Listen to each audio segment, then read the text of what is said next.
Oi, pessoal, eu sou a professora Juliana do Nascimento. Eu tô aqui maravilhada, encantada com a professora Cristiane Perg. Gente, vocês sabem, quem me acompanha sabe que eu sempre falo da literatura da Cristiane. Então, assim, ela é a mãe para mim da reabilitação. Se hoje eu falo sobre prescrição clínica de exercício, foi porque eu li mais de 15 vezes um artigo dela publicado em 2009, falando justamente sobre mobilização precoce e padronização de cuidados no ambiente de terapia intensiva.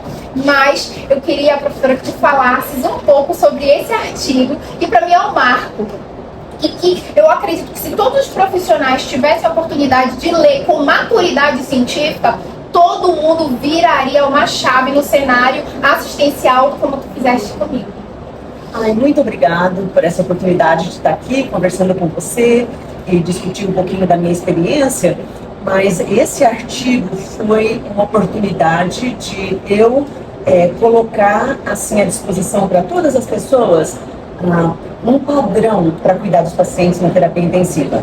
E essa necessidade surgiu a partir de 2007, quando começou essa iniciativa para mobilizar os pacientes na terapia intensiva, e uma procura muito grande das pessoas me perguntando, assim, basicamente, como que você como que você ajuda um paciente a caminhar no ventilador?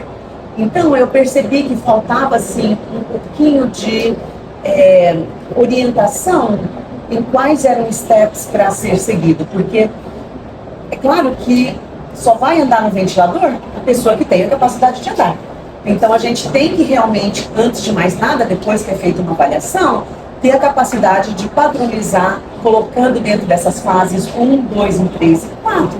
E a partir que você coloca esses pacientes nessas 4 fases, fica muito mais fácil para estabelecer não só as metas terapêuticas para aqueles pacientes que se encontram na fase, e também para a prescrição de exercício, para a prescrição do plano terapêutico para aquele paciente. Ai, fala se eu não tô encantada. E essa, sabe, Cris, já tô íntima, então é Cris. Mas é pra ser Cris mesmo, é assim que eu gosto. Cris, eu me sinto assim, lisonjeada, porque o que eu sinto hoje como profissional, a minha missão é dar continuidade ao que tu começaste, abordando e enfatizando a importância da prescrição do paciente, porque para o paciente andar, ele tem que ter força muscular específica, e o profissional tem que saber avaliar e conduzir a assistência com esse planejamento estratégico, com um trabalho eloquente avaliativo, e não simplesmente tirar e tentar andar com o paciente. Tem todo um pré-funcional avaliado com o paciente. Eu costumo falar que a gente não tem fisioterapia respiratória e fisioterapia motora aqui no Brasil. Não deveríamos ter essa divisão, porque a gente tem um doente com limitações funcionais secundárias a um processo de doença. Só que quem é o profissional que está ali para fazer a avaliação e conduzir o atendimento em tempo hábil, eu nem uso o precoce, porque se a gente atende quando o paciente está lá, o precoce eu estava atendendo ali na casa dele. Eu concordo com você, porque eu tenho a impressão, da maneira que eu vejo, essa mobilização precoce na terapia intensiva, esse termo foi utilizado em 2007, quando mais ou menos começou, que realmente foi uma iniciativa nova naquela época. Naquela época, exatamente. É isso que eu falo. Então agora eu acho que quando utiliza esse termo precoce, traz um pouquinho de confusão, porque aí as pessoas não sabem o que é precoce. É um dia, são 2 dias, são 3 dias, e muitas vezes só esse termo precoce já cria um pouquinho de confusão e também tentando saber realmente o tempo certo para começar. Então eu concordo plenamente com você, que eu acho que nesse momento nem tem muita necessidade de usar. Na realidade, o que nós estamos falando é de atividade física e exercício. Perfeito. É isso realmente o que a gente está querendo definir para o paciente na terapia intensiva. Exatamente. E dentro desse contexto do plano terapêutico, entender que eu tenho tratamento primário e tratamento adjuvante. E na gestão de tempo, eu posso priorizar. Se eu tiver uma intercorrência, eu não vou conseguir atender meu paciente em 35 minutos, mas o que é necessário para ele como prioridade, eu tenho por obrigação fazer. Exatamente. E para isso, as metas terapêuticas, Metas, tá? têm que ser muito bem estabelecidas. Elas têm que ter realmente um tempo certo. Quando que você vai querer atingir essa meta? Vai ser 10 dias, 2 semanas, 3 semanas? Obrigada. Não só isso, tem que ser específico. Eu falo isso demais, com Então, número, como se fosse uma empresa. Para tu entenderes, inclusive, se o que tu prescrevestes, tu alcançaste. Exatamente. E se você não alcançou, foi pior a clínica do paciente, foi uma ineficiência terapêutica, você utilizou um recurso errado, por que você não alcançou aquela meta que tu já predefiniste? Exatamente. Então, para isso, tem que ser bem definida. Né? E não tem que ser definida de uma maneira que você possa, quando uma reavaliação é feita, que você possa realmente analisar para saber se você conseguiu chegar tudo na sua meta terapêutica. Então, não só eu concordo, mas para ter realmente um plano terapêutico adequado, a meta tem que ser muito específica para aquele paciente.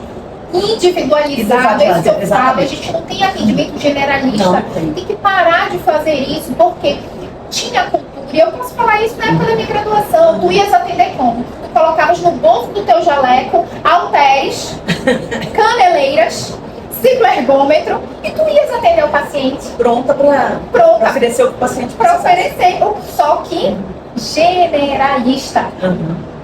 Exatamente. E hoje a gente já sabe que o conceito da atividade generalista é atividade física. Eu posso até fazer, mas dificilmente ela é a prioridade se o meu paciente estiver em fase funcional de reabilitação. Exatamente. Ela é secundária na proposta do planejamento. Eu sempre falo isso com relação à meta. Eu dou o exemplo, tem um canal fechado do History, que é o sócio. O sócio, ele reergue empresas. Então, ele fala que ele tem profissionais de excelência, que ele tem produto, tem processos ruins e por isso não entrega o produto final.